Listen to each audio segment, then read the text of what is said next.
যে আসলে একটি সুন্দর রাষ্ট্র আমরা কিরকম রাষ্ট্র কল্যাণ রাষ্ট্র আমরা প্রত্যাশা করছি জনপ্রতিনিধিদের কাছে।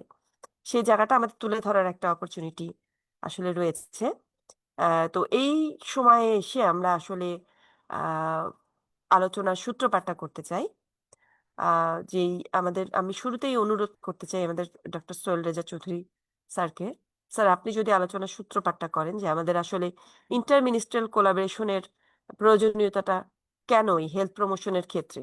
সার্বিক যদি আমি আ হেলথ এর কথা বলি। ধন্যবাদ।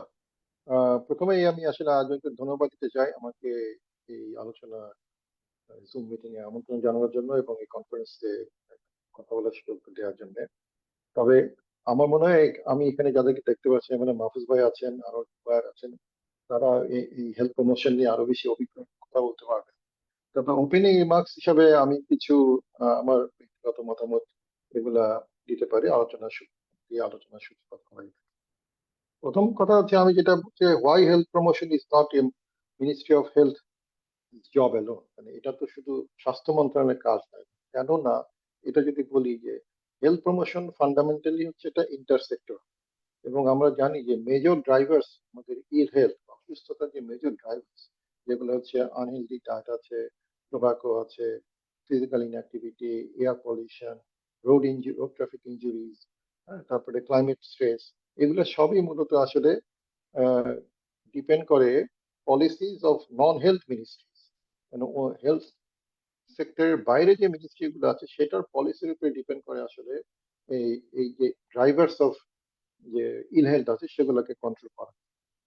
তো আমরা যদি প্রিভেন্ট করতে চাই, আমাদের এখন মেজর বার্ডেন যেটা এনসিডি, এবং আমরা যদি প্রিম্যাচিউর ডেথ কি বলে কমাতে চাই এবং এসডিজি অ্যাচিভ করতে চাই, তাহলে the health sector must work with other ministries, not work. সুতরাং এখানে ইন্টার মিনিস্ট্রিয়াল কোলাবোরেশন একটা অবিচ্ছেদ্য অঙ্গ বলে আমরা মনে করি।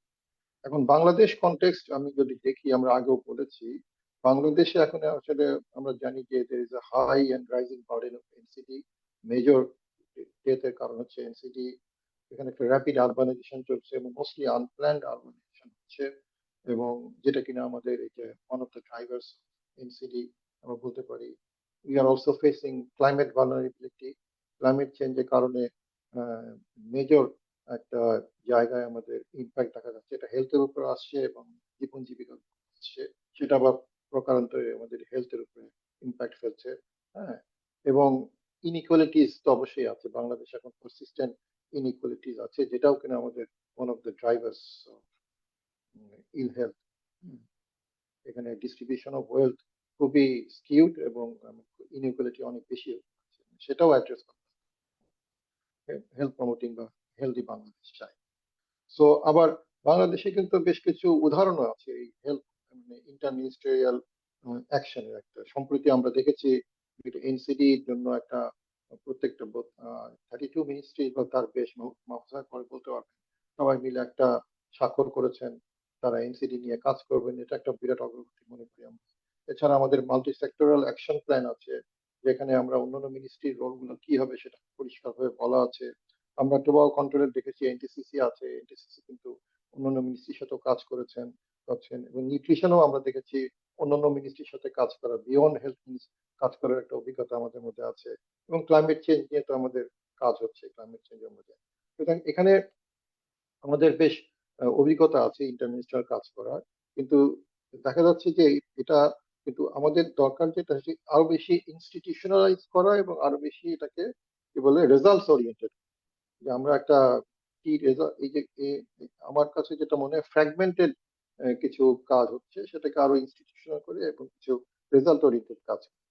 তাহলে আসলে ইন্টার মিনিস্টেরিয়াল কোঅপারেশন বলতে আমরা কি বুঝি, এটার একটা আহ,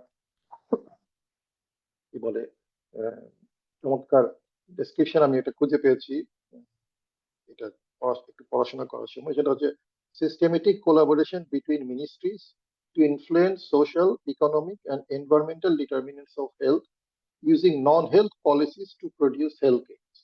এটা আমার কাছে খুবই সামারিটা খুব চমৎকার লেগেছে, যে producing using non health policies to protect to produce health gains. হ্যাঁ, তো এটা কোনো একবার দুবার মিটিং করলাম আহ, সবাই মিলে বসে সেটা না, এবং এটা কোনো হেলথ মিনিস্ট্রি যে একা একাই অ্যাডভোকেসি করে সব মিনিস্ট্রিকে বলবে তা না। এটা বলছে প্রত্যেকটা মিনিস্ট্রি আসলে একটা শেয়ার্ড গোল থাকবে এবং একটা ডেফিনিটিভ রোল থাকবে এবং একটা জয়েন্ট অ্যাকাউন্টেবিলিটি থাকবে, এটা আমরা কিভাবে করছি কেন হলো না এটা থাকবে প্রত্যেকটা মিনিস্ট্রি। তো আমার কাছে মনে হয় যে এখানে বেশ কিছু কদিন আগেও আমরা যে আহ, প্রধান উপদেষ্টার নেতৃত্বে যে একটা স্বাক্ষর হলো, সেখানেও অনেকগুলো মিনিস্ট্রির রোলকে আমরা আসলে দেখেছি যে ক্লিয়ারলি ডিফাইন করা হয়েছে। কিন্তু আমার মনে হয় যে ministry of health and family আর একটা important role, technical leadership, surveillance, standards, coordination, এটা মিনিস্ট্রি অফ হেলথ করতে পারে। এছাড়া আমরা মিনিস্ট্রি অফ ফিনান্সের একটা ইম্পর্টেন্ট রোল দেখেছি, বিশেষ করে tobacco and alcohol taxation, health promotion, promoting fiscal policies, এগুলো আসলে মিনিস্ট্রি অফ ফিনান্সের দায়িত্ব হতে পারে। মিনিস্ট্রি অফ এডুকেশনের health promoting school, physical activity, guideline, nutrition, literacy, এগুলো হতে পারে। মিনিস্ট্রি অফ লোকাল গভর্নমেন্টের একটা রোল আছে, যেমন smoke free public place, healthy urban design. Ministry of industries অবশ্যই আছে, salt and trans fat regulation, food standard. Road ট্রান্সপোর্টের একটা বিরাট ভূমিকা আছে, এনভায়রনমেন্ট ক্লাইমেট চেঞ্জ আছে। সুতরাং আমরা অলমোস্ট জানি, এবং মিনিস্ট্রি গুলো কিন্তু অনেকেই তার কাজের ক্ষেত্রে এগুলা মানে ইনক্লুড করেছে। তো যেটা দরকার এই মিনিস্ট্রি গুলোর আমাদের হেলথ আউটকামটা আসলে ডিপেন্ড করবে হাউ দিস মিনিস্ট্রিজ অ্যাক্ট। হ্যাঁ, তো এরা আসলে কাজ করছে কিনা সেটার উপর আমাদের হেলথ আউটকাম গুলা ডিপেন্ড করবে। তো আমি আর বেশি বাড়াবো না, কয়েকটা জিনিস পয়েন্ট একটু বলে আলোচনা শুরু করতে চাই। আমাদের যেটা what makes inter ministerial cooperation work, আমরা যদি এটা দেখি, আমরা যদি একটা হাই লেভেল অথরাইজেশন দরকার এবং ক্যাবিনেট লেভেল একটা অথরিটি থাকতে হবে, যেটা সম্প্রতি বলা হয়েছে। একটা ক্লিয়ার কোঅর্ডিনেশন মেকানিজম দরকার, যে NCD multi sector action plan একটা উদাহরণ হতে পারে। আর একটা ইন্ডিকেটর গুলো দরকার, শেয়ার্ড ইন্ডিকেটর, সবগুলো ইন্ডিকেটর সবগুলো মিনিস্ট্রি আসলে রাজি হবে যে এই ইন্ডিকেটর গুলো আমাদের অ্যাচিভ করতে হবে। আর অবশ্যই এটা যেন মিউচুয়াল বেনিফিট হয়, প্রত্যেকটা মিনিস্ট্রির যে টার্গেট আছে সেটার সাথে অ্যালাইন হতে। তো আমি আর কথা বাড়বো না। আমার যেটা মনে হয় যে আমাদের বাংলাদেশে আমরা বিশেষ করে টোবাকো কন্ট্রোলে এই হেলথ প্রমোশনে এই জন্য ইন্টারমিনিস্ট্রিয়াল কোঅপারেশনটাকে আরো বেশি আমরা করে দেখতে চাই। এবং যদি আমরা এটা করতে পারি, তাহলে আমাদের যে হেলদি বাংলাদেশ আমরা করার চেষ্টা করছি সেটার দিকে একটা এগিয়ে যাব। এবং শেষ কথা হচ্ছে যে health promotion in Bangladesh will succeed not in hospitals but in schools, cities, markets, transport system, fiscal and regulatory policies. So interministerial cooperation is not optional. It is a core strategy for preventing disease and protecting future generations. So health is made known in all ministries. I mean, not only MOHFW, in all ministry we made health. Thank you. এগুলো আমি শেষ করছি। ধন্যবাদ sir, চমৎকার বলেছেন যে আসলে আমাদের অনেকগুলো পলিসি ডেভেলপ হচ্ছে, কিন্তু সেগুলোর আসলে বাস্তবায়নের জায়গাটাতেও গুরুত্ব দেওয়া দরকার। আপনি মাল্টি সেক্টরাল অ্যাকশন প্ল্যানের কথা বলছিলেন, পাশাপাশি অতি সম্প্রতি 35 মিনিস্ট্রি একটা চমৎকার এগ্রিমেন্টে গিয়েছে যে যারা তারা অসংক্রামক রোগ নিয়ন্ত্রণে একত্রিতভাবে কাজ করবে। এটা আসলে একটা গুড সাইন আমাদের জন্য। এবং আর একটা চমৎকার কথা স্যার, আপনি বলছিলেন যে একবার দুবার বসে গেলেই শুধু থেমে গেলে হবে না, এটা রেগুলার আসলে একটা জয়েন্ট একটা অ্যাকাউন্টেবিলিটির দরকারও রয়েছে। সেই জায়গাগুলোতে আসলে এমফাসিস করা দরকার।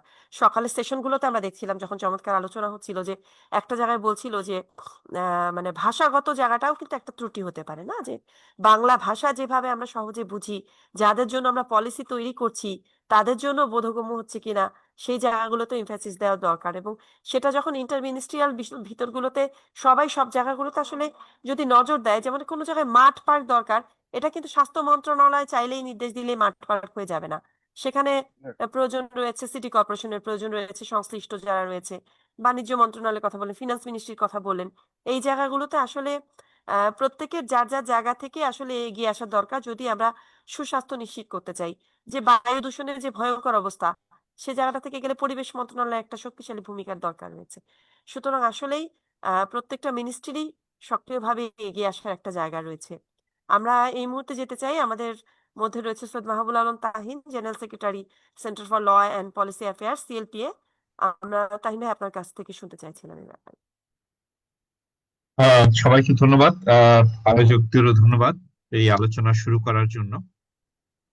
আমি ডক্টর সুরেজা চৌধুরী ভাইয়ের সাথে একমত যে বাংলাদেশে এই আন্তঃমন্ত্রণালয়ের ক্ষেত্রে বড় একটা সমন্বয়হীনতা রয়েছে। অনেকগুলো ভালো ডকুমেন্ট হয়েছে পলিসিতে, কিন্তু আমার কাছে সবচেয়ে বড় যেই গ্যাপটা মনে হয় সেটা আমি বলবো, তারপর আমি বলবো যে কি করা যায়। সবচেয়ে বড় যে গ্যাপটা সেটা হচ্ছে হলো আপনার নলেজ গ্যাপ।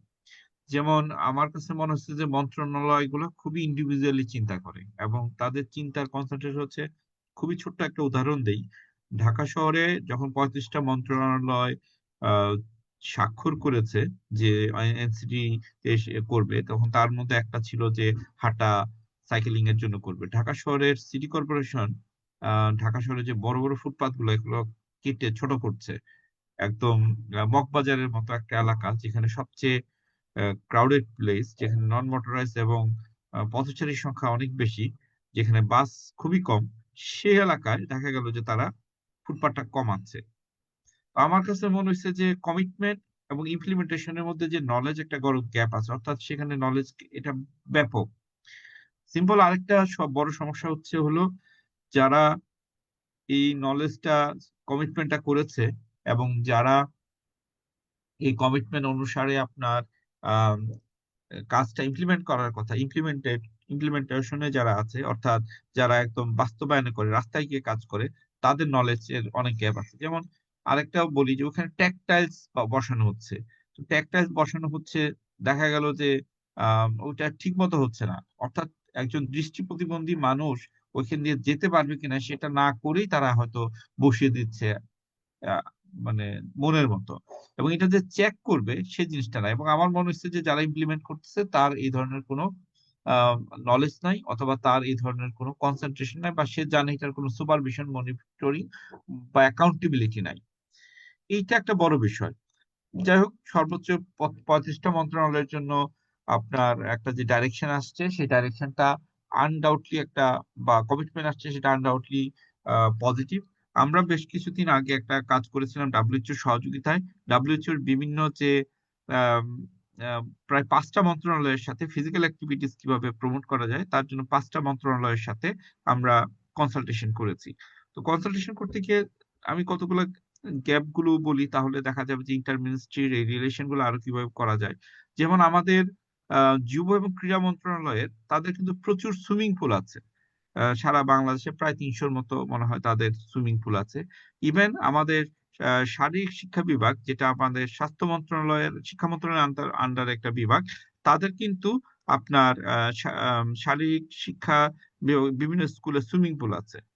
এখন মহিলা ও নারী ও শিশু বিষয়ক মন্ত্রণালয় যারা আছে, তারা বাজেট বরাদ্দ করেছে যে সুইমিং, মানে যাতে শিশুদের সাঁতার কাটায় উৎসাহিত করা যায়। আপনারা জানেন যে বাংলাদেশ হচ্ছে পৃথিবীর একটা অন্যতম দেশ যেখানে আহ পানিতে ডুবে শিশুর মৃত্যুর সংখ্যা অনেক বেশি।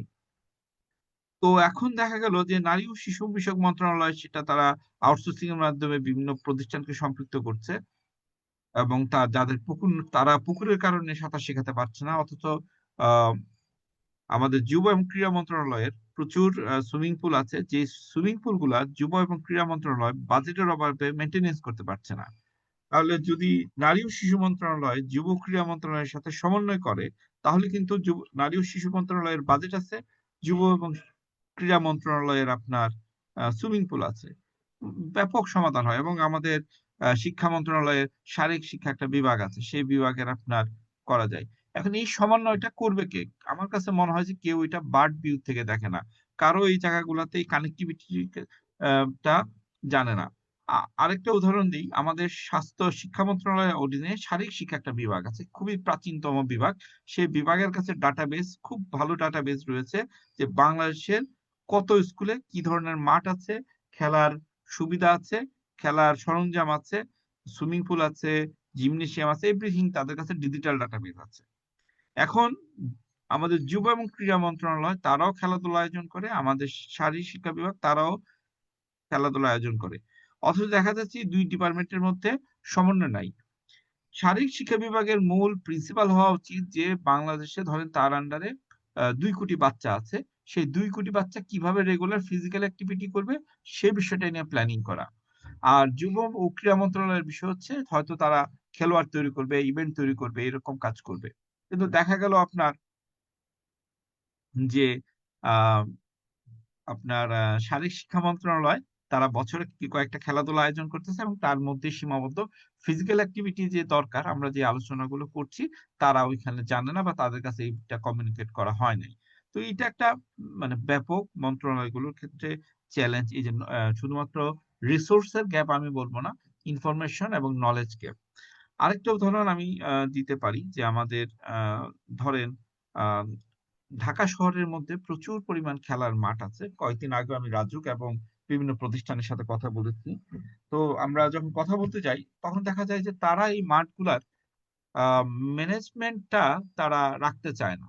একমাত্র ঢাকা শহরের রমনা পার্ক এবং ঢাকা শহরের যে এলিট কতগুলো এলাকা আছে, ধরেন ধানমন্ডির কিছু জায়গা, ধানমন্ডিরও মাঠ চলে গেছে, উত্তরার বা কয়েকটা জায়গা হয়তো রাখছে, এলিট জায়গা ছাড়া বাকি এলাকার মাঠগুলো তারা মেনটেনেন্স করতে পারে না, খরচ বা বরাদ্দ মেনটেনেন্সের জন্য। এবং এটার কারণে ওখানকার স্থানীয় ক্লাব এবং বিভিন্ন সংস্থা এই মাঠগুলো দখল করে ভাড়া দিচ্ছে।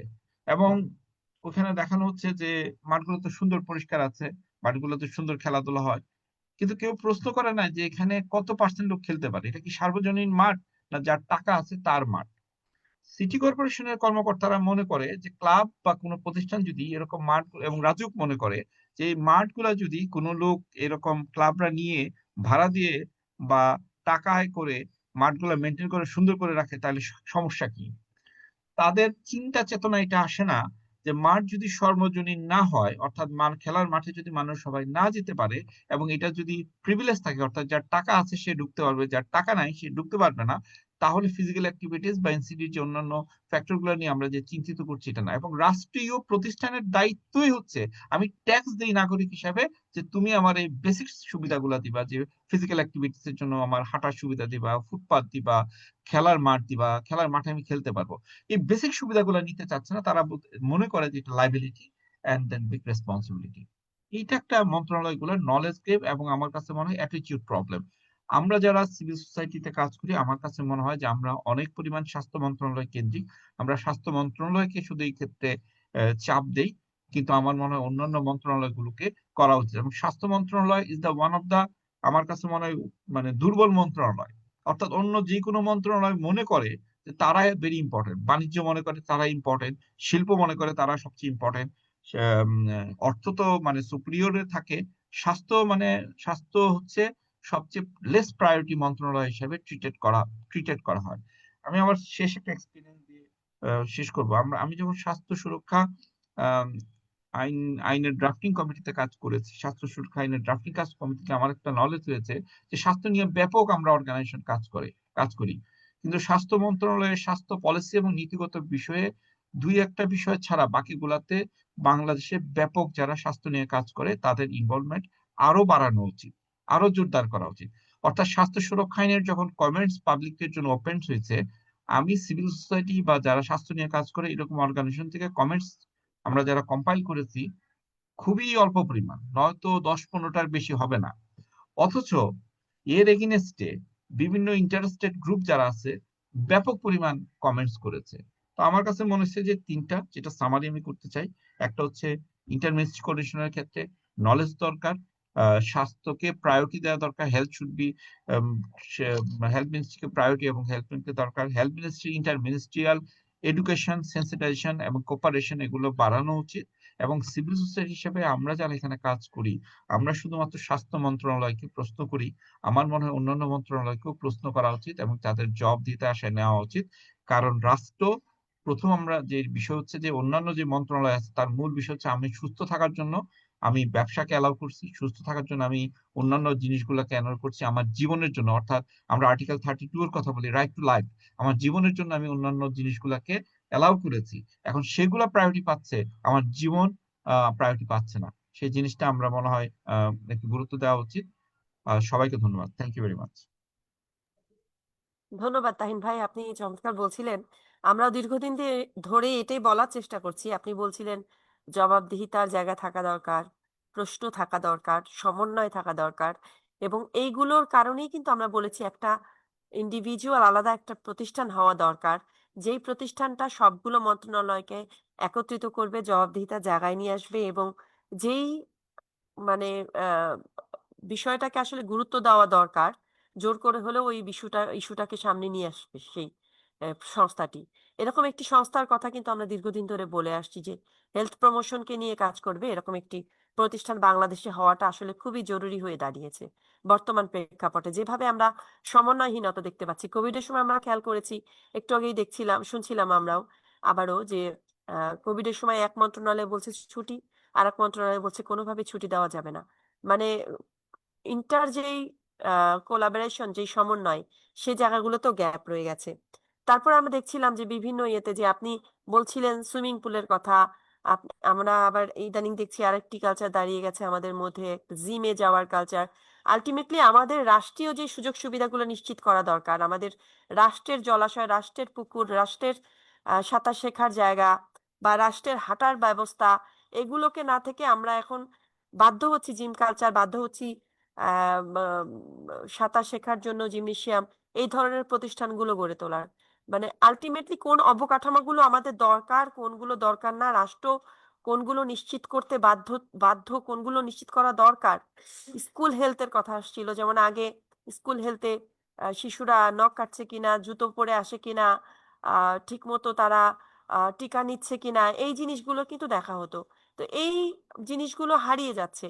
এই সকল জিনিসগুলোকে ফিরিয়ে এনে একটা আসলে সুন্দর একটা জায়গায় দাঁড় করানো দরকার, যেটা কিনা স্বাস্থ্যকে আসলে গুরুত্ব দেবে, যেটা রোগ হয়ে যাওয়ার একটা সুযোগ তৈরির জায়গাটাকে কমিয়ে নিয়ে আসবে। ধন্যবাদ তাহিন ভাই আপনার কথাগুলো আমাদের সাথে শেয়ার করার জন্য। আমরা এই মুহূর্তে যেতে চাই, আমাদের মধ্যে রয়েছেন এবিএম জুবায়ের, এক্সিকিউটিভ ডিরেক্টর প্রজ্ঞা। আমরা জুবায়ের ভাইয়ের কাছে শুনতে চাই। জুবায়ের ভাই হেলথ প্রমোশন নিয়ে কাজ করছেন দীর্ঘদিন ধরে। ধন্যবাদ আমাকে এই আলোচনায় অংশগ্রহণের সুযোগ দেওয়ার জন্য। আমার তো মনে হচ্ছিল যে সোহেল ভাই, তাহিন ভাই আলাপ করার পর যদি মাহফুজ ভাইও আলাপ করতো, আমার আর খুব একটা কিছু বলার থাকতো না। ওনারা খুব সুন্দরভাবে গুছিয়ে কথাগুলো বলেছেন। আমার খুব বেশি একটা যুক্ত করার নেই। কিন্তু আমাদের মধ্যে কিছু ভ্রান্ত ধারণা আছে, সে বিষয়ে ওনারা ইঙ্গিত করেছেন। আহ, আমরা হয়তো সব সমস্যার আহ, দায়ভার চাপাই স্বাস্থ্য মন্ত্রণালয়ের উপরে। এখন যে বায়ু দূষণ করছে, যে অস্বাস্থ্যকর খাবার সরবরাহ করছে, যে ফিজিক্যাল ইনএক্টিভিটির জন্য দায়ী, যে তামাককে প্রমোট করছে বা তামাককে নিয়ন্ত্রণ করছে না, আমরা তাদের বিষয়ে কিছু বলছি না। এখন এইসব কারণে যখন লোকে মারা যাচ্ছে, এখন এই ডেথ টোলটা তো কম না। প্রায় 71% মানুষ মরছে, টোটাল মৃত্যুর 71% হচ্ছে নন কমিউনিকেবল ডিজিজে, যেটার জন্য স্বাস্থ্য মন্ত্রণালয় এটার পুরো নিয়ন্ত্রক সংস্থাও না। আবার এই মৃত্যুর জন্য তাদেরকে যে দায়ভার আমরা চাপাচ্ছি সেটার জন্য তারা দায়ী না। তার মানে সব মন্ত্রণালয় বিভাগ যদি তাদের কর্ম পরিকল্পনা গ্রহণের সময় জনস্বাস্থ্যকে বিবেচনায় রেখে করে, তাহলে কিন্তু এই ডেথ টোলটা থাকবে না। সেক্ষেত্রে আমরা বলি যে হোল অফ গভর্নমেন্ট অ্যাপ্রোচ এবং ডাব্লিউএইচওর হেলথ ইন অল পলিসিস, বিভিন্ন ধরনের জার্গন আমরা জানি যে এগুলো অ্যাপ্লাই করা যেতে পারে। সো স্বাস্থ্য মন্ত্রককে একা আমরা দায়িত্ব চাপাতে পারি না, কারণ এটা আমরা দেখি দিন শেষে বোঝাটা তার উপরে পড়ে, এত মানুষ মারা গেছে। কিন্তু এগুলো যারা ঘটাচ্ছে তারা নানাভাবে ভূমিকা পালন করতে পারে, ইতিমধ্যে কিন্তু করছে। আমরা জানি যে ধরুন আমি বলি অর্থ মন্ত্রণালয় বা এনবিআর, তারা কিছু রোল প্লে করছে। তারা তামাক পণ্যের উপরে আমি ধরবো যে 1% হেলথ ডেভেলপমেন্ট সার্চার্জ আরোপ করেছে, ট্যাক্স আরোপ করছে। এবং তারা কিন্তু অন্য অন্য যেমন সুগারি আইটেম আছে, আহ, যেগুলো অস্বাস্থ্যকর খাবার, সেগুলোর উপরে কিন্তু তারা শাস্তিমূলক শুল্ক আরোপ করে সেগুলো হেলথ প্রমোশনে ব্যবহার করতে পারে। আহ, এবং আমাদের যারা বাণিজ্য মন্ত্রণালয় আছে, তাদের আমদানি নীতিতে অস্বাস্থ্যকর যেগুলো খাবার আছে সেগুলো নিরুৎসাহিত করতে পারে। কৃষি মন্ত্রণালয় যেগুলো মানে পুষ্টি সমৃদ্ধ খাবার, সেগুলোকে উৎসাহিত করতে পারে। তামাক জাতীয় পণ্য উৎপাদনে নিরুৎসাহিত করতে পারে। তার মানে সব মন্ত্রণালয় কিন্তু তাদের রোল প্লে করতে পারে, কিছু কিছু মন্ত্রণালয় অলরেডি করছে, কিন্তু সেটা অত্যন্ত বিচ্ছিন্নভাবে করছে। সেই আলাপগুলো ইতিমধ্যে সোহেল ভাই করেছেন, তাহিন ভাই করেছেন, আপনিও আপনার আলোচনার ফাঁকে ফাঁকে আলাপ করেছেন। আমার মনে হয় যে একটা সমন্বিত প্রয়াস দরকার। সেটার জন্যই আমরা একটা হেলথ প্রমোশন অথরিটির স্বপ্ন দেখি, যে এই যে সম্প্রতি যে 35টা মন্ত্রণালয় এবং বিভাগ একসাথে একটা যৌথ ঘোষণাপত্রে স্বাক্ষর করেছে, এটা একটা পেপার ওয়ার্ক। এটাকে রক্ত মাংস দিয়ে আমাদেরকে, আমরা যদি একটা হেলথ প্রমোশন ফাউন্ডেশনের আন্ডারে সব মিনিস্ট্রিগুলোকে ইনভলভ করে, আমাদের যারা আজকে যারা এক্সপার্ট আছে তাদেরকে যুক্ত করে যদি আমরা একটা হেলথ প্রমোশন ফাউন্ডেশন করতে পারি এবং তার আওতায় যদি এই কাজগুলো করতে পারি। কারণ আমরা দেখছি যে নন হেলথ মিনিস্ট্রিগুলোই প্রবলেম ঘটাচ্ছে বেশি, তাদের রেসপন্সিবিলিটিটা বেশি। তো তাদেরকে আমরা একটা ব্যানারের আওতায় নিয়ে এসে প্রত্যেকের রেসপন্সিবিলিটি গুলোকে যদি আমরা বলি যে যে এই কাজগুলো যদি আপনারা করেন সঠিকভাবে, তাহলে এই বেশিরভাগই প্রতিকারমূলক, প্রতিরোধমূলক, তারা যদি এই কাজগুলো সঠিকভাবে করে এবং সেটা যদি একটা ইন্ডিপেন্ডেন্ট অথরিটির মাধ্যমে আমরা করতে পারি, তাহলে সেটা ভালো হয়। সকালের আলোচনায় আর কিছুটা ইঙ্গিত করেছে শাহরিয়ার এবং ডেবরা, যে পৃথিবীর বিভিন্ন দেশ এই ধরনের মডেল ব্যবহার করে, অস্ট্রেলিয়া, থাইল্যান্ড, সিঙ্গাপুর সহ প্রায় 12টা দেশ তারা হেলথ প্রমোশন ফাউন্ডেশন করেছে এবং সেক্ষেত্রে অসংক্রামক রোগের যে প্রকোপ সেটা মোকাবেলায় কিন্তু গুরুত্বপূর্ণ ভূমিকা রেখেছে। সুতরাং সমন্বিত প্রয়াসটা খুবই গুরুত্বপূর্ণ এবং সেটা আমরা হয়তো বিচ্ছিন্নভাবে বিভিন্ন মন্ত্রক বিভিন্ন দায়িত্ব পালন করছে। একবারে যে হেলথ প্রমোশনে তারা কাজ করছে না সেটা আমরা বলবো না, কিন্তু সমন্বয়হীনতার একটা বড় ঘাটতি আছে। এবং সেটা যদি একটা অ্যাপেক্স বডির মাধ্যমে, একটা কোঅর্ডিনেটিং বডির মাধ্যমে, যেমন হেলথ প্রমোশন ফাউন্ডেশন, যদি আমরা এই কাজটা করতে পারি, তাহলে আমার মনে হয় যে এই অসংক্রামক রোগ মোকাবেলায় একটা গুরুত্বপূর্ণ ভূমিকা পালন করতে পারবো। এটা কিন্তু গ্রোয়িং, এটা বাড়তে থাকবে। এটা এখন আমাদের শুধু হসপিটাল বানিয়ে ডাক্তারের সংখ্যা বাড়িয়ে এই সমস্যার সমাধান আমরা করতে পারবো না, আমাদের মতো অর্থনীতি সেটা পারমিট করে না। সুতরাং আমাদের প্রতিকারমূলক ব্যবস্থায় যেতে হবে এবং সেটার জন্য প্রুভেন কিছু ইনস্ট্রুমেন্ট আছে, পরীক্ষিত কিছু জিনিস আছে যেটা বাইরের মডেল, সেটা আমাদের দেশের আদলে সেটাকে আমরা কাস্টমাইজ করে আমাদের মতো করে আমরা তৈরি করে এই অসংক্রামক রোগের প্রকোপ থেকে জাতিকে সুরক্ষা প্রদান করতে পারি। আমার মনে হয় যে আমি এখন এখানে থামছি। সবাইকে ধন্যবাদ। ধন্যবাদ জুবাইর ভাই, চমৎকার বলেছেন যে আসলে ঝামেলা শুধুমাত্র যে স্বাস্থ্য, তাহিন ভাই বলছিলেন যে স্বাস্থ্য মন্ত্রণালয় সবচেয়ে লেস প্রায়োরিটি পাচ্ছে, কিন্তু সংকট বা ঝামেলা কিন্তু শুধুমাত্র স্বাস্থ্য মন্ত্রণালয় তৈরি করছে না। যেই সংকটগুলো স্বাস্থ্যের ক্ষেত্রে প্রতিবন্ধকতা তৈরি করছে, সেটার সমাধান করতে গেলে অন্য অন্য যে মিনিস্ট্রিগুলো রয়েছে তাদেরকেও আরো রেসপন্সিবল হতে হবে, তাদেরকে আরো অ্যাকাউন্টেবল হতে হবে। তো এই জায়গাটা থেকে আসলে আমরা যদি এর পরের আলোচনার দিকে যাই, আমরা যেই 35 মিনিস্ট্রি ইতিমধ্যে যেই অসংক্রামক রোগ নিয়ন্ত্রণে যেই ঘোষণাটি করেছে, তার পেছনে আমরা জানি ডাব্লিউএইচওর অনেক বড় একটা কাজ রয়েছে, দীর্ঘদিনের একটা জার্নি রয়েছে। কারণ খুব সহজেই কিন্তু একটা এগ্রিমেন্ট একটা মানে রাষ্ট্রের প্রধানকে দিয়ে করিয়ে আনা সম্ভব নয়। সে জায়গায় ডাব্লিউএইচও অনেকদিন ধরে কাজ করছে। আমাদের সাথে রয়েছেন WHO Syed Mahfuzul Haque, former national professional officer এবং পাবলিক হেলথ এক্সপার্ট। আমরা সৈয়দ মাহফুজুল হক ভাইয়ের কাছে শুনতে চাই এই ব্যাপারটা। জি, আসসালামু আলাইকুম। আমাকে শোনা যাচ্ছে অনন্যা? শুনতে পাচ্ছি ভাইয়া, শুনতে পাচ্ছি। এবং আমাকে আমন্ত্রণ করার জন্য অনেক ধন্যবাদ। আসলে আমাদের সোহেল ভাই, তাহিন, জুবায়ের ভাই এবং অনন্যা, আমরা আহ, আপনারা যে আলোচনাটা করেছেন আমার মনে হয় almost everything is covered. In fact সেই 1986 সালে যখন অটোয়া সম্মেলন হয় হেলথ প্রমোশন, তখনই কিন্তু যে 3টা স্ট্র্যাটেজি আইডেন্টিফাই করা হয়েছিল, তার একটা ছিল হলো mediate through collaboration across all sectors. সেই 86 সালেই জিনিসটা বলা হয়েছিল। এবং তারপরেও যদি আমরা দেখি, ধরেন সাংহাইতে যখন 2016 সালে সম্মেলন হয়, তখনও এই জিনিসটাকে রিইটারেট করা হয়েছে যে একা কারো পক্ষে, সেটা আমি গভর্নমেন্টে বলি নন গভর্নমেন্টে বলি, একা কারো পক্ষে এটা করা সম্ভব নয়। এবং তখন এসডিজির সাথে, সাস্টেনেবল ডেভেলপমেন্ট গোলের সাথে হেলথ প্রমোশনকে লিঙ্ক করা হয়, যে এটা একটা সমন্বিত প্রচেষ্টার মধ্যে আগাতে হবে। এবং আমরা জানি যে 4টা জিনিসে তখন ফোকাস করা হয়েছিল। একটা হচ্ছে গুড গভর্নেন্স, একটা হচ্ছে হেলথ লিটারেসি, একটা হচ্ছে হেলথি সেটিং, এবং আরেকটা হচ্ছে সোশ্যাল মোবিলাইজেশন।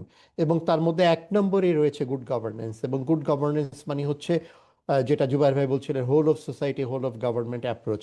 এবং এই যে বিভিন্ন মন্ত্রণালয়ের সম্পৃক্ততার যে প্রয়োজনীয়তা, স্বাস্থ্যের বাইরে আমার সেই নিরাপদ খাদ্য দরকার, আমার ন্যাশনাল বোর্ড অফ রেভিনিউ দরকার, আমার হয়তো আপনার রেলওয়ে দরকার, আমার যোগাযোগ ইত্যাদি ব্যাপারগুলো ইত্যাদি আলোচনা চমৎকারভাবে হয়েছে। আমি এটাতে আর রিপিট করতে চাই না।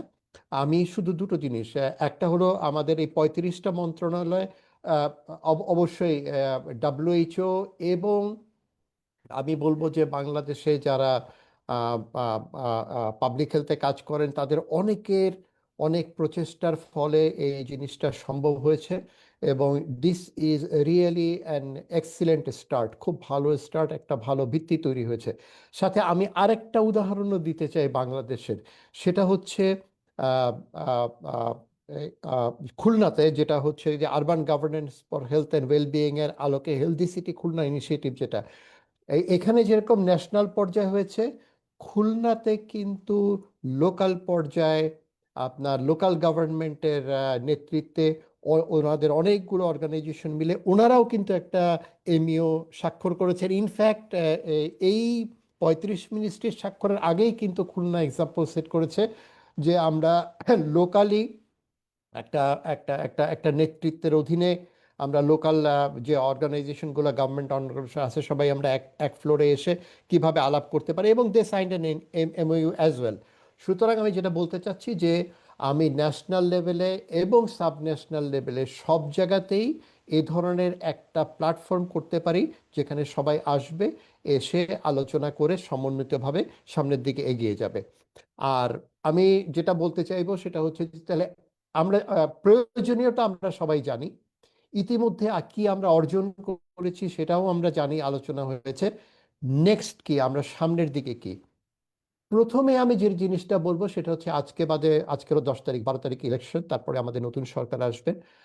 আমার প্রথম সাবমিশন থাকবে, আমরা সবাই মিলে নতুন সরকারের কাছে প্রথম থেকেই অ্যাডভোকেসি করা এবং সার্বিকভাবে হেলথ প্রমোশনের যে গুরুত্ব, এটাকে তুলে ধরা এবং নিশ্চিত করা যে যতটুকু অর্জন আমাদের ইতিমধ্যে হয়েছে, ইনক্লুডিং এই 35টা মিনিস্ট্রির এমওইউ, এটা যেন হারিয়ে না যায়, এটা যেন আরো শক্তিশালী হয়, এর উপরে ভিত্তি করে আমরা যেন সামনে আগাতে পারি।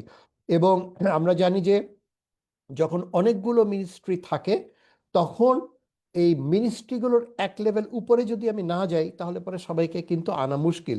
এবং সেই ক্ষেত্রে, এই ক্ষেত্রে যেমন আমাদের ছিল মাননীয় প্রধান উপদেষ্টার কার্যালয়, কিন্তু আমাদের যখন নতুন গভর্নমেন্ট আসবে, তখন মাননীয় প্রধানমন্ত্রীর কার্যালয় তথা ক্যাবিনেট ডিভিশন, এনাদেরকে ইনভলভ করে এই জিনিসটাকে একটা আরো স্ট্রঙ্গার রূপ দেওয়া এবং সামনে এগিয়ে নিয়ে যাওয়া। এই জন্য প্রথম থেকে আমাদের অ্যাডভোকেসি করতে হবে, যাতে আমাদের অর্জনগুলোকে হারিয়ে না যায়। That is number one.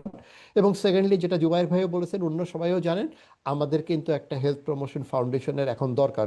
অনেক দিন ধরে কাজ হচ্ছে, কিন্তু এই জিনিসটাকে এখন একটা বাস্তবতার থেকে নিয়ে যাওয়া দরকার। কারণ আমরা জানি কি করতে হবে, আমরা জানি কোথায় টাকা আছে সেটাও আমরা জানি, কিভাবে করতে হবে তাও আমরা জানি, কিন্তু জিনিসটা আমাদের যেহেতু এখনো আরেকটা প্ল্যাটফর্ম নাই, বিভিন্ন দেশের মধ্যে, যেটা জুবাইর ভাই বলছিলেন, 12টা দেশে অলরেডি এক্সাম্পল আছে, চমৎকার এক্সাম্পল আছে। আমরা এক্সাম্পলগুলো জানি, কিভাবে ফাংশন করে জানি, এবং কিভাবে সাকসেসফুল হয়েছে জানি। এই আলোকে আমাদের এই ফাউন্ডেশনটার ব্যাপারে আমার যারা পলিসি মেকার আছে তাদেরকে সাথে অ্যাডভোকেসি করা এবং এটাকে একটা বাস্তবে রূপ দেওয়া, এগুলো যদি আমরা করতে পারি, ইনশাল্লাহ সামনের দিনগুলোতে আমরা বাংলাদেশকে আরো বেটার একটা একটা হেলদিয়ার কান্ট্রি হিসেবে, হেলদিয়ার নেশন হিসেবে দেখতে পারবো। ধন্যবাদ।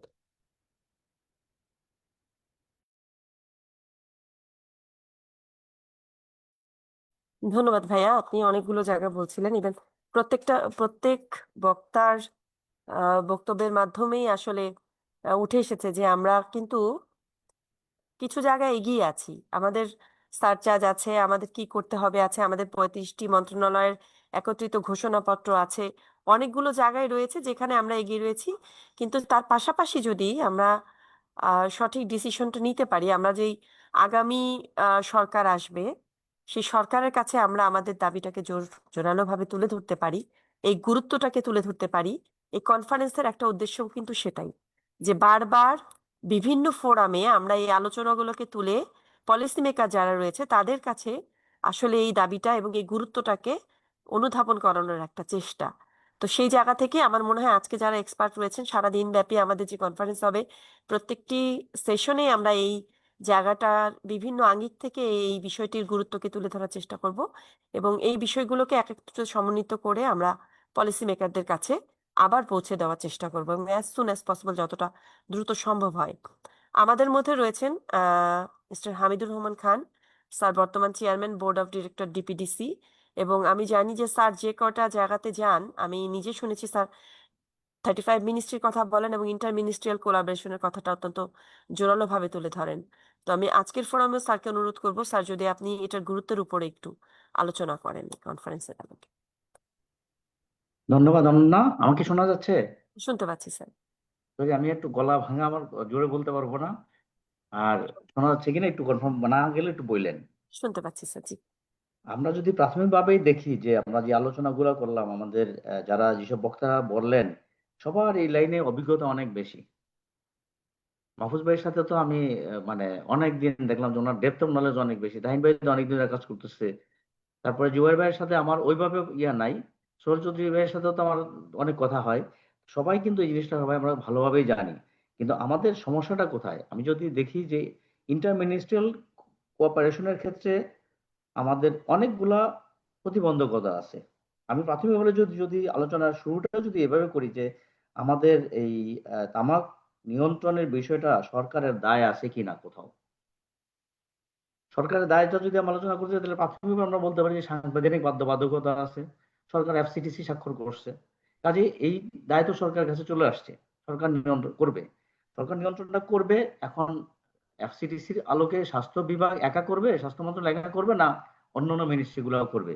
আমরা যদি কাজের ধরন দেখতে যাই, তাহলে দেখা যাবে যে বিভিন্ন ধরনের কাজ এখানে আছে। আমরা সবাই জানি কাজগুলো, আমি আর বেশি লম্বা করবো না, এই জন্য ওইগুলো বলতে চাচ্ছি না। যে কাজগুলি করি আমরা, এই কাজগুলির মধ্যে মাল্টি সেক্টরাল ওয়ার্ক আছে, এখানে বিভিন্ন মিনিস্ট্রি যুক্ত আছে। একটা মিনিস্ট্রির সাথে আরেকটা মিনিস্ট্রির কোলাবোরেশনটা কিভাবে হবে এবং এখানে তারা এটা ইমপ্লিমেন্টেশনের জন্য কিভাবে করবে, এই জায়গাটাতে আমার বড় একটা গ্যাপ আছে আমাদের মধ্যে। আমরা যদিও এনসিটির কথা বলি, এনসিটি স্বাক্ষরিত হয়েছে, এটা কাগজে ফাইলবন্দি করে পড়ে আছে, না এটা বাস্তবে রূপ দিচ্ছি, এটা হলো একটা বড় প্রশ্ন আমার। আমার জানা মতে এই এনসিটি স্বাক্ষরের পরে যে মিনিস্ট্রিগুলো স্বাক্ষর করছেন, তারা নিজেরাই জানে না কি স্বাক্ষর করছেন এবং কোথায় আছে, এটা ইমপ্লিমেন্টেশন কিভাবে করবে। এই যে 35টা মন্ত্রণালয় আছে, এই 35টা মন্ত্রণালয়ের সাথে স্বাস্থ্য সেবা বিভাগ থেকে এটা ফলো আপ যেটা করার কথা সেটা করতে পারছি না আমরা। স্বাস্থ্য মন্ত্রণালয় করতে পারতেছি না, আমরাও ওইভাবে এফোর্ট দিচ্ছি না। যে কারণে এটা কিন্তু আর কয়েকদিন পর আমরা ভুলে যাবো যে এনসিটি নামক একটা বিষয় ছিল বা এটা এইভাবে কাজ করতে পারতো। এই জায়গাগুলি আমাদেরও কিছু আগে আসা দরকার। আর স্বাস্থ্য মন্ত্রণালয়ের এখন এনটিসিসির এতদিন পর্যন্ত তাদের যেহেতু স্ট্রেংথ ছিল না, তারা কাজ করতে পারতো না। এখন কিন্তু তাদের স্ট্রেংথ হয়ে যাচ্ছে, স্টাফ নিয়োগ হয়ে গেছে।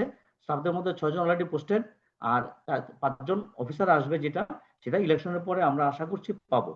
তো পাইলে তারপরে এনটিসিসি কে আমরা প্রপার ইউটিলাইজ যদি করতে পারি, তো এনসিটিসি এগুলি যদি বারবার তারা এগুলি নক করে, এগুলি তারা না নক করে, তাহলে কিন্তু হবে না। আর আমাদের কাজ হবে এনটিসিসি কে দিয়ে কিভাবে এটা করাইতে পারি, এই কাজগুলো আমাদের করতে হবে। প্লাস আমরা বিভিন্ন মিনিস্ট্রির সাথে এঙ্গেজ আছি, বিভিন্ন আমাদের যারা আমাদের যে এনজিও কর্মী যারা আছি আমরা, তারা অনেকে অনেক মিনিস্ট্রিতে ইন্ডিভিজুয়ালি কাজ করতেছি। যে মিনিস্ট্রিতে কাজ করতেছি সেই মিনিস্ট্রিগুলোতে যদি আমরা ওইভাবে ওই বিষয়টা বারবার মনে করাই দেই এনসিডি, এবং আমরা একটা জিনিস হচ্ছে যে এনসিডি তে শেয়ার করার হয়েছিল আমাদের মধ্যে সবার মধ্যে, আমি যতদূর জানি তাইন ভাই শেয়ার করছিলেন। আমি যেই মিনিস্ট্রিতে কাজটা করতে যাব, আমরা যারা এঙ্গেজ আছে যে বিভিন্ন মিনিস্ট্রিতে, ওই মিনিস্ট্রিতে এনসিটির কি কি কাজ আছে, এনসিটিতে তারা কি কি কমিটমেন্ট করছে, এটা যদি একটু সাথে করে নিয়ে যাই বা এটা যদি একটু আলোচনা করে গিয়ে ওখানে গিয়ে যদি বলি যে আপনার তো এনসিটিতে এই কাজ এরিয়াতে আপনার কাজ করার কথা, এইটা আছে, আপনি কাজ করবেন, তখন এটা কিন্তু সচিব মহোদয়রা যারা থাকেন বা যারা রেসপন্সিবল যাদের সাথে আমরা বসি, তারা কিন্তু একটু আবার নড়ে চড়ে বসবেন এবং তখন তারা কিন্তু কাজটা করতে পারবেন। এই জায়গাগুলি হয়তো আমাদের একটু কাজ করা লাগবে এক্সট্রা এফোর্ট হিসাবে। আর আরেকটা জিনিস হচ্ছে যে আমার একটা বারবার আলোচনা আসছে জবাবদিহিতা। বড় একটা প্রশ্ন আসছে, হু টু হোম, কে কার কাছে জবাবদিহি করবে। কয়দিন আগে আমি একটা ভিডিও দেখলাম, ভদ্রলোকরা আমার খুব পছন্দ হয়েছে তার কথাবার্তা গুলা। সে একটা ভিডিও দিচ্ছে একটা এলাকার কোনো একটা এলাকায় রাস্তা বানাই না আমরা, ডেভেলপমেন্ট ওয়ার্ক তো আমরা করতেই হবে। একটা বিশাল বড় বেশ প্রায় বোধহয় 20 ফিট চওড়া একটা রাস্তা করছে। সেই রাস্তার মধ্যে শুধু কনক্রিট আর বালি ফেলার, যেটা কনক্রিট আর বালি ফেলার প্রায় 7 মাস ধরে ফেলে রাখছে। এখন আমার ফান্ড আসবে, আমি কাজ করব, বিভিন্ন যুক্তি থাকতে পারে আমার। এখন যে কাজটা হয়েছে, যে ভদ্রলোক ভিডিওতে যে জিনিসগুলো দেখাইলেন তার বাইরেও আমি কয়েকটা জিনিস এখানে আমার নজরে আসছে। সেগুলো উনি দেখাইছেন যে এই যে ডাস্ট এখানে হচ্ছে, এই ডাস্টটা মানুষের এই এলাকায় যারা বসবাস করে চলাচল করে তাদের ক্ষতি হচ্ছে। সেকেন্ডলি উনি দেখাইছেন কয়েকটা কলা গাছের পাতার মধ্যে অনেক ডাস্ট পড়ে আছে, পাশে ধান ক্ষেত আছে, ধান ক্ষেতের মতো ডাস্ট গিয়ে ধান ক্ষেতটা ইয়ে হয়ে আছে। আমাদের এখানে কিন্তু কয়েকটা জিনিস হচ্ছে, একটা হলো যে মানে হেলথ হ্যাজার্ড ডাস্ট তো তৈরি করছেই, প্লাস আমার প্রোডাক্টিভিটি কিন্তু নষ্ট করতেছে। এখানে আমার যেই জমিটাতে চাষ হইতো সেই জমিটা কিন্তু চাষের ক্ষেত্রে, আমার ধানের ক্ষেত্রে কিন্তু ধানে ওইভাবে ফলন হবে না ডাস্ট এইভাবে পড়ে থাকলে। এই যে বিষয়গুলো আছে, তারপরে হচ্ছে যে এলাকার যদি কোনো জলাবদ্ধতা তৈরি হয় সেটাও কিন্তু সহজে আমরা এখান থেকে ইয়ে পাবো না। বিভিন্ন ভাবে এটাকে আমাদের ক্ষতিগ্রস্ত করতে পারে। কিন্তু এটা তাহলে এই যে রাস্তাটা যারা করতেছে, এলজিডি করুক বা রোডস করুক, যারাই করুক, তার সাথে যুক্ত হচ্ছে কারা? আমার যারা কৃষি মন্ত্রণালয়ের বিষয় থাকতে পারে, স্বাস্থ্য মন্ত্রণালয়ের বিষয় থাকতে পারে, আদার্স অন্যান্য বিষয় মন্ত্রণালয় থাকতে পারে। এখানে যে যেখানে থাকতেছে তারা কি এই জিনিসটা ওয়াকেবল কিনা? ফিল্ড লেভেলে তো সবারই অফিসার আছে। দেখা গেল যে আমার যা ধান ক্ষেতের ক্ষতি হচ্ছে, এটা ব্যক্তির ক্ষতি হচ্ছে। ওই ব্যক্তি নিজেও তো বুঝতেছে না যে আমার এই রাস্তার কারণে যে আমার ক্ষতি হচ্ছে, আমি একটা জায়গায় গিয়ে কমপ্লেন করতে পারি। ওই ব্যক্তি কিন্তু জানতেছে না বিষয়টা। আর ওখানে যারা আমাদের অফিসিয়ালরা আছে, তারাও তো গাড়ি না চোখ করে চলে যাচ্ছে, তারা কিন্তু এটা খেয়ালও করতেছে, তাদের মাথায় ঢুকতেছে না এটা, যে এইখানে যে আমার ফসলের ক্ষতি হচ্ছে। এই জায়গাগুলি আমরা কি অ্যাড্রেস করতে পারি, এটা একটা বড় চিন্তার বিষয়। আমরা কিন্তু এইভাবে যুগের পর যুগ, মানে এটা একটা উদাহরণ দিলাম, তো শত শত হাজার হাজার পাওয়া যাবে এরকম রাস্তা এরকম করে ফেলে। ঢাকা শহরে এরকম করে রাখতেছে। ঢাকা শহরে রাস্তা একবার যখন কাটে, পরে এটা আর রিপেয়ার হয় না 1 বছর 1.5 বছরেও। তো যেই জায়গাগুলিতে এই ধরনের সমস্যা আছে, এই সমস্যাগুলা আমাদের হেলথের তো সরি বড় প্রতিবন্ধকতা তৈরি করতেছে। পাশাপাশি আমাদের যে সামাজিক বিভিন্ন ভাবে সমস্যা করতেছে, এই জিনিসগুলো আমাদের বেশি বেশি আলোচনা করা দরকার এবং এগুলি কথা বলা দরকার। তাইলে দেখা যাবে যে এগুলি বেরিয়ে আসবে যে কিভাবে আমরা এগুলো করতে পারি। আরেকটা বিষয় হচ্ছে যে আমরা যারা জনগণ, তাদেরও দায় আছে।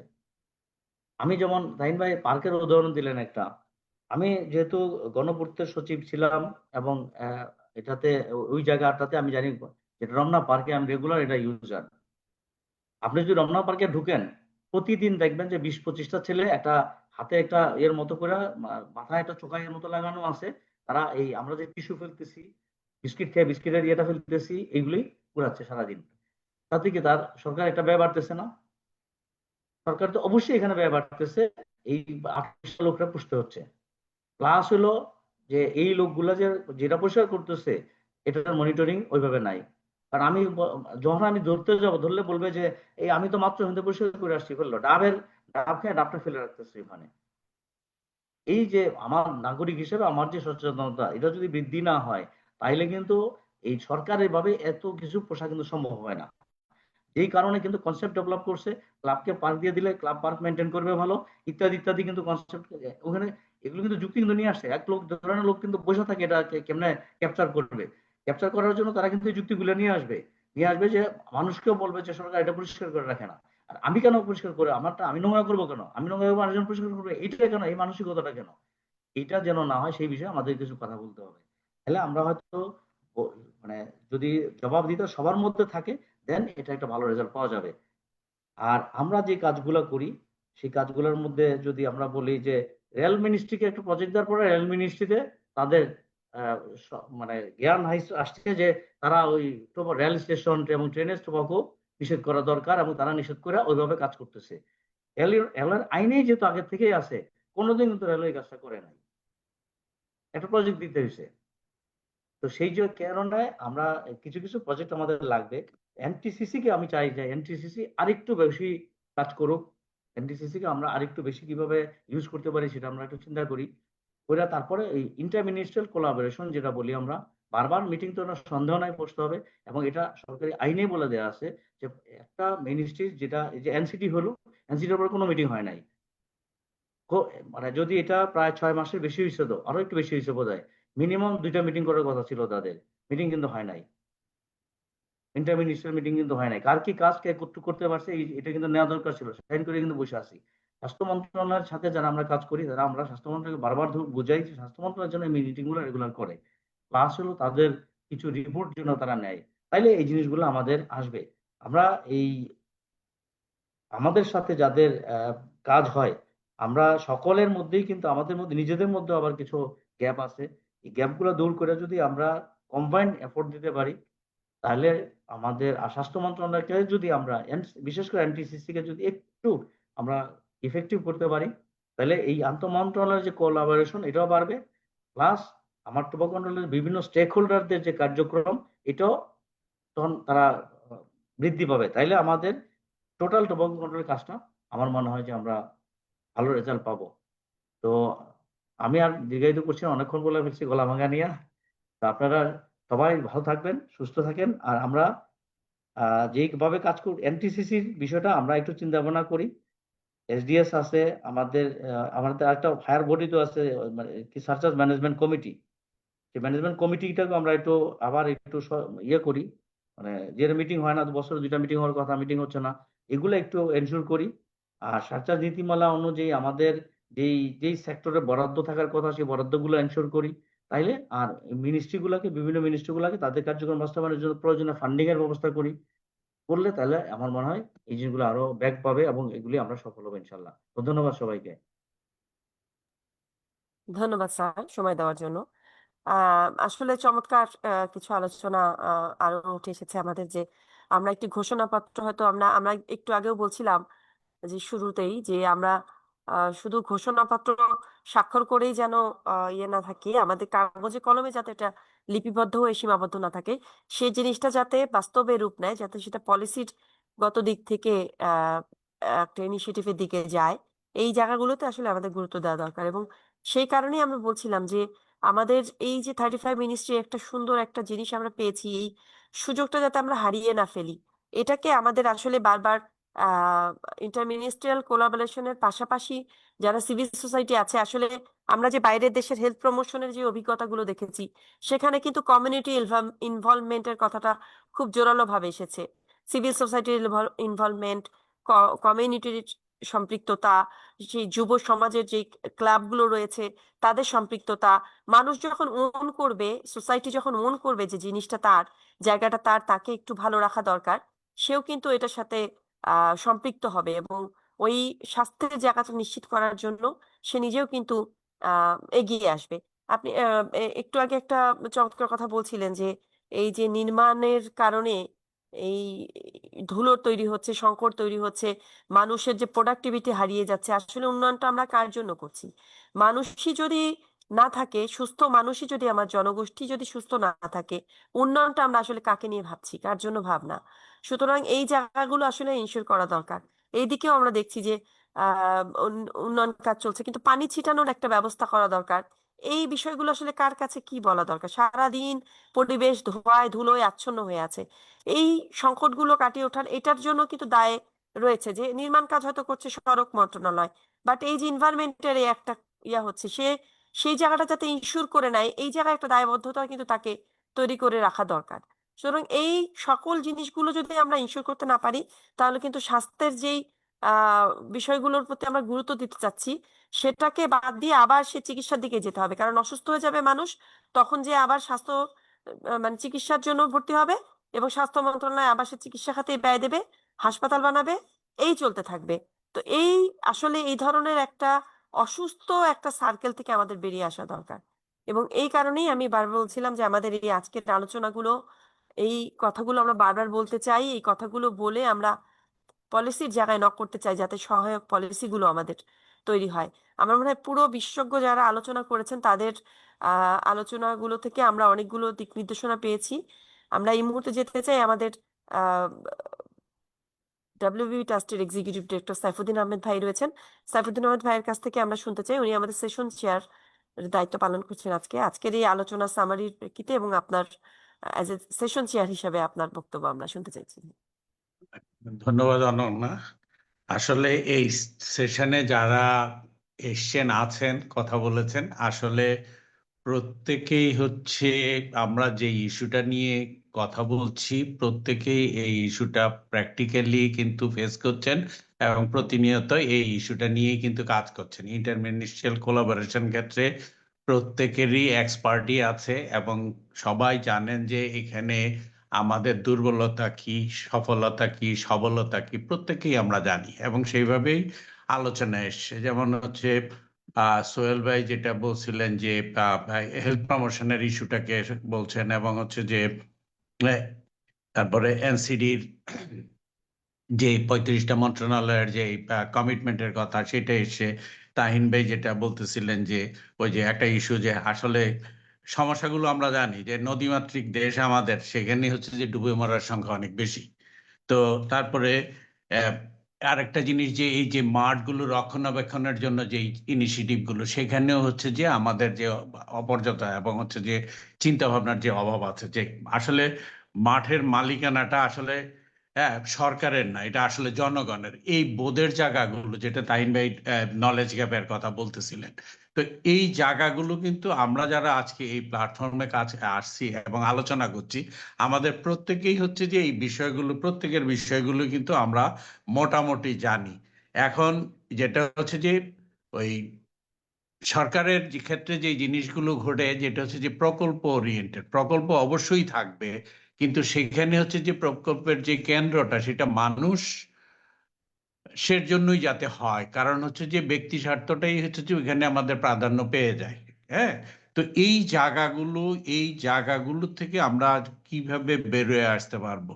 মাহফুজ ভাই যে এরকম অটো চার্টারটাকে হচ্ছে যে বিষয়টাকে উল্লেখ করে বললেন, ওইখানে হেলথের ইস্যুটা হচ্ছে যে ওই আজকের না, এটা হচ্ছে যে আজ থেকে 40 বছর আগেই এটা বলা আছে কি করতে হবে, কিন্তু কথাটা হচ্ছে যে আমরা এই 40 বছর ধরেই কিন্তু সেটাকেই সেটা নিয়ে আমরা কিন্তু খুব বেশি আগাতে পারিনি। তারপরে যেটা হচ্ছে যে হামিদুর রহমান স্যার যেটা বললেন যে আসলে সমস্যা সমাধান এগুলো আমরা কিন্তু বুঝি, কোলাবোরেশনের যে গ্যাপগুলো আছে সেটা বুঝি। আসলে সরকারের যে দপ্তরগুলো এখন স্বাস্থ্য মন্ত্রণালয়ের সাথে আমরা হচ্ছে যে আমরা একটু বেশি জড়িত বিধায় হচ্ছে যে আমাদের হচ্ছে যে আমরা স্বাস্থ্য মন্ত্রণালয়কে কিছু ডিরেক্টিভ বা কিছু হেল্প করে বা তাদের ইনিশিয়েটিভ গুলোর ক্ষেত্রে আমরা কাজ করি বা ইয়ে করি, কিন্তু অন্য মিনিস্ট্রিগুলোকে আমরা কিন্তু সেইভাবে এখনো রিচ করতে পারিনি হেলথের ক্ষেত্রে। তো সেই জায়গাতে হচ্ছে যে আমাদের উদ্যোগটা বাড়ানোর প্রয়োজনীয়তা অনেক বেশি। আর যেটা হচ্ছে যে বরাবরই হচ্ছে যে স্বাস্থ্যের ক্ষেত্রে বিশেষ করে এনসিডি টোবাকো কন্ট্রোলের ক্ষেত্রে এনসিডি সক্ষমতাটা একটা বড় বিষয়। এটা হামিদুর রহমান স্যার যেভাবে নোটিস করছেন এটা আমাদেরও একটা ড্রিম, যে এই কথাটা আমরা চাই এনটিসিডি সক্ষমতাটা যদি বৃদ্ধি পায় তাহলে হচ্ছে বাংলাদেশে তামাক নিয়ন্ত্রণে যেভাবে কাজ হবে সেই সাথে হচ্ছে যে এনসিডির একটা বড় ধরনের রিস্ক ফ্যাক্টর যেটা সেটার ক্ষেত্রে একটা বড় ভূমিকা রাখতে পারবে। তো আর আমরা এই যে জিনিসগুলো আমাদের বুঝার যেটা হচ্ছে যে হামিদ স্যার যেটা হলো যে আপনার হচ্ছে যে যে এক্সাম্পলটা বললেন এই যে একটা রাস্তার, আসলে এটা শুধু রাস্তার এক্সাম্পল, আসলে হচ্ছে যে একটা সমস্যা থেকে যে আরেকটা সমস্যা তৈরি হয়, হ্যাঁ, সেটা যে আমার স্বাস্থ্য না শুধু অর্থনৈতিক সব ক্ষেত্রেই কিন্তু এটার একটা প্রভাব থাকে। এই বোধটাও আমাদের হচ্ছে যে নিজেদের ভিতরে ডেভেলপ করতে হবে যাতে হচ্ছে যে এটা আমার না ওর, এই ঠেলাঠেলিগুলো থেকেও আমাদের বেরোয় আসতে হবে। আর সবচেয়ে বড় জিনিস স্বাস্থ্যটা যে এটা সরকারের, আর সরকার কিন্তু স্বাস্থ্য মন্ত্রণালয় না, সরকার আর মন্ত্রণালয় কিন্তু আলাদা। তো এই মন্ত্রণালয়ের যে ইস্যু, হ্যাঁ, এইটা সরকারের ইস্যুটা কিন্তু প্রত্যেকের ইস্যু, প্রত্যেকটা মন্ত্রণালয়ের ইস্যু। তো স্বাস্থ্যটা হচ্ছে যে জনগণ এবং সরকার এদের, তো কথাটা হচ্ছে যে এখানে দায় আমাদের প্রত্যেকটা মন্ত্রণালয়ের আছে। আর সবচেয়ে বড় জিনিস হচ্ছে যে স্বাস্থ্য হানিকর আমাদের আরেকটা জায়গা যেটা হচ্ছে যে যে মিনিস্ট্রিগুলোর আমাদের এখানে আমার কাছে যেটা মনে হচ্ছে যে যে মিনিস্ট্রিগুলোর দায় সবচেয়ে বেশি, তাহিন ভাই হচ্ছে যে ধরেন হচ্ছে যে যুব মন্ত্রণালয়, তারপরে হচ্ছে যে শিক্ষা মন্ত্রণালয়ের কথাগুলো বলেছেন। তো আমার কাছে মনে হচ্ছে যে আমরা যদি প্রত্যেকটা মন্ত্রণালয়ের বিষয়গুলোকে যদি স্পেসিফিক্যালি করতে পারি, তাদের রেসপন্সিবিলিটি জায়গাগুলো কি আছে সেটাকে যদি করে আমরা যদি তাদের সাথে অ্যাডভোকেসি গুলো করতে পারি, যেহেতু তারা হচ্ছে যে একটা কমিটমেন্টে এসছে যে তারা এনসিডি প্রিভেনশনে একসাথে কাজ করবে, তাহলে হচ্ছে যে তার রেসপন্সিবিলিটি গুলো কিন্তু আমাদের ধরে দেওয়ার একটা বিষয় আছে। তো আমার কাছে মনে হয় আমরা কম বেশ প্রত্যেকেই যেহেতু এই জায়গায় কাজ করছি এবং আমরা জানি কোন মন্ত্রণালয়ের কি কি রেসপন্সিবিলিটি এবং তারা কিভাবে কাজ করতে পারে, এগুলোকে দিয়ে যদি ফোকাস করে যদি আমরা তাদেরকে হচ্ছে যে এই মুভমেন্টের ভিতরে এই বিশেষ করে হচ্ছে যে হেলথ প্রমোশন ইস্যুটাকে যদি আগায় নেওয়ার ক্ষেত্রে যদি তাদেরকে ইনভলভ করতে পারি, সক্রিয় করতে পারি, তাহলে হচ্ছে যে আমরা যে উদ্দেশ্য নিয়ে আমরা কাজ করছি এবং আমরা আশা করি যে নতুন সরকার আহ, আহ, নতুন সরকার আমাদের নতুন সরকারের কাছে আমরা যেতে এই বিষয়গুলোকে নিয়ে যেতে পারবো এবং তারা যাতে হচ্ছে যে এই বিষয়গুলোকে হাইলাইট করেই আম, আপনার ইনিশিয়েটিভ নিতে পারে, নীতিগত সিদ্ধান্ত নিতে পারে, সেই ক্ষেত্রে আমাদের ভূমিকাটা থাকবে। আমি সকালের সেশনে একটু লিয়াকত আলী স্যার যেটা বলতেছিলেন একটা বিষয়ে, সেটা হচ্ছে যে ওই যে যে স্বাস্থ্যের যে বিষয়টা, যে আমরা তো শুধু হচ্ছে যে ওই স্বাস্থ্যটাকে আমরা দেখি হচ্ছে যে অধিকার হিসাবে, তো সেটা বলতেছিলেন যে এটা যাতে আইনগত অধিকার, হ্যাঁ হ্যাঁ সেইভাবেই যাতে আমরা এটাকে দেখতে পারি, সেরকম একটা ফোকাস। আর এটা হচ্ছে যে ডিজি হেলথের নাকি, যেহেতু উনি এই গভর্নমেন্টের আপনার হচ্ছে যে হেলথ কমিশন যেটা হয়েছিল সেখানে বোধহয় উনি কাজ করেছেন, তো সে কারণে উনি যেটা আরেকটা জিনিস বলতেছিলেন যে ডিজি হেলথের ভিতরে হচ্ছে যে প্রাইমারি এবং হেলথ কেয়ার যেরকম হচ্ছে যে এইটাকে প্রায়োরিটি দিয়ে হচ্ছে যে একটা জিনিস আহ, করার উদ্যোগ, তো সেটা হচ্ছে যে প্রপোজাল হিসাবেই গেছে, কিন্তু সেটা হচ্ছে যে প্রজ্ঞাপন বা অন্য কিছু হয়নি। তো সেই কারণে হচ্ছে যে যদি আমরা ওই বিষয়গুলোকে এই সরকারের যে উদ্যোগের ভিতরে যে হেলথ কমিশন বা আদার্স যে ইনিশিয়েটিভ গুলো আসে সেগুলো যদি আমরা রিভিউ করতে পারি এবং রিভিউ করে যদি আমরা যেগুলো পাবলিক জনস্বার্থে আছে সেগুলোকে নিয়ে যদি আমরা কি বলে প্রচেষ্টা অব্যাহত রাখতে হবে এবং এগুলো নিয়ে যদি আমরা অ্যাডভোকেসি করতে পারি, আমার কাছে মনে হয় যেন আমরা যে কাজগুলো করছি এবং জনস্বাস্থ্যের লক্ষ্যে আমরা যে আমাদের যে আন্দোলন সেটাকে আমরা এগিয়ে নিয়ে যেতে পারবো। তো সর্বোপরি হচ্ছে যে এইখানে এই সেশনে যারা ছিলেন তারা প্রত্যেকেই মোটামুটি, বলবো না, তারা প্রত্যেকেই হচ্ছে যে স্বাস্থ্য ক্ষেত্রে দক্ষ এবং হচ্ছে যে ইস্যুটা নিয়ে আমরা কথা বলেছি, আমরা এই ইস্যুটা নিয়ে কাজ করি এবং আমরা জানি যে আহ, সর্বোপরি হচ্ছে যে সবকিছুই আমাদের মোটামুটি বোধগম্য। এখন আমরা হচ্ছে যে এই জায়গাতে হচ্ছে যে এই ইস্যুটাকে আরো কিভাবে আগায় নিতে পারবো, নিজেদের ভিতরে পারস্পরিক সহযোগিতা এবং হচ্ছে যে শেয়ারিং এর মাধ্যমে যদি আমরা একটু ইনিশিয়েটিভ নেই, তাহলে আমার কাছে মনে হয় এই সেশনের যে উদ্দেশ্য সেটাকে সাফল্য হবে এবং হচ্ছে যে সর্বোপরি হচ্ছে যে আমাদের হেলথ প্রমোশন কার্যক্রমটা ভবিষ্যতে আরো গতিশীল হবে। ধন্যবাদ সবাইকে। ধন্যবাদ ভাইয়া। আমরা ইতিমধ্যেই সাইফুদ্দিন ভাই সবাইকে ধন্যবাদ জানিয়েছেন এবং আমরাও কৃতজ্ঞতা প্রকাশ করছি আবারও যে যারা এই সেশনের সাথে ছিলেন প্রত্যেকেই স্ব স্ব ক্ষেত্রে অভিজ্ঞ এবং প্রত্যেকেই তার তার জায়গা, আমরা নিজ নিজ জায়গা থেকে চেষ্টা করছি, কাজ করছি আমাদের অ্যাবিলিটি অনুযায়ী এগিয়ে যাওয়ার। এবং আমরা কিছু কথা সাইফুদ্দিন ভাই বলছিলেন যে মন্ত্রণালয়ের রেসপন্সিবিলিটি গুলোকে যদি আবার একটু আমরা তাদেরকে মনে করিয়ে দেওয়া বা তাদের জায়গাগুলোকে আবার একটু চিহ্নিত করে দেওয়া, হেলথ প্রমোশনকে প্রায়োরিটি দেওয়ার জায়গা। একটু আগে স্যার বলছিলেন যে 35টা মন্ত্রণালয় যে ঘোষণাপত্র স্বাক্ষর করেছে সেটা যদি তারা ভুলে গিয়ে থাকে, ভুলে যেতে না দেওয়া আর কি, সেই জায়গাগুলোতে কিন্তু আমাদের কাজ রয়ে গেছে। সুতরাং নতুন বাংলাদেশ, নতুন একটি সুন্দর রাষ্ট্র যদি আমরা গড়তে চাই, আমাদেরও কিন্তু দায়িত্ব নিতে হবে। এই জায়গা থেকেই কনফারেন্স এবং এই জায়গা থেকেই আজকের এই কনফারেন্সের একটা উদ্দেশ্য আমাদের, যে নতুন যেই সরকার আসবেন, যারা সরকার গঠন করবেন, তাদেরকে আমরা আমাদের জায়গা থেকে আহ তাদেরকে কিছু তথ্য উপাত্ত দিয়ে সহায়তা করা, আমরা কিরকম একটা সুন্দর, একটা স্বাস্থ্যসম্মত কল্যাণ রাষ্ট্র দেখতে চাই, সেই জায়গাটা থেকে যে যে জায়গায় আছি সেই জায়গা থেকে আসলে সহায়তাটা করা আমাদের দায়িত্ব রাষ্ট্রের নাগরিক হিসেবে আমরা মনে করি। এবং আমরা যে যে সেক্টরে কাজ করছি সেই জায়গা থেকে আমরা সমন্বিতভাবে আশা করছি সহায়তা করব। এবং এর পাশাপাশি আমরা আজকের এই পুরো কনফারেন্স শেষ হলে আমাদের শেষের সেশনে একটি ডিক্লারেশন আসবে। আশা করছি আজকের এই শেষ সেশনের মূল আলোচনাগুলো ওই কনফারেন্সের ডিক্লারেশনের মধ্যে দিয়ে আমরা পাবো, এবং যারা অর্গানাইজার রয়েছি, যারা এক্সপার্ট রয়েছি, আমরা তারা সকলে মিলে এই ডিক্লারেশনের যেই অংশগুলো রয়েছে, যেই আলোচনাগুলো আমরা করছি, সেই অংশগুলো নিয়ে আমরা যার যার জায়গা থেকে কাজ করার চেষ্টা করব।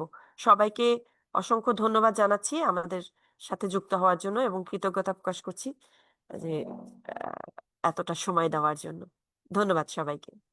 সবাই ভালো থাকবেন। আসসালামু আলাইকুম। আসসালামু আলাইকুম। আসসালামু আলাইকুম। আসসালামু আলাইকুম। আসসালামু আলাইকুম ভাইয়া।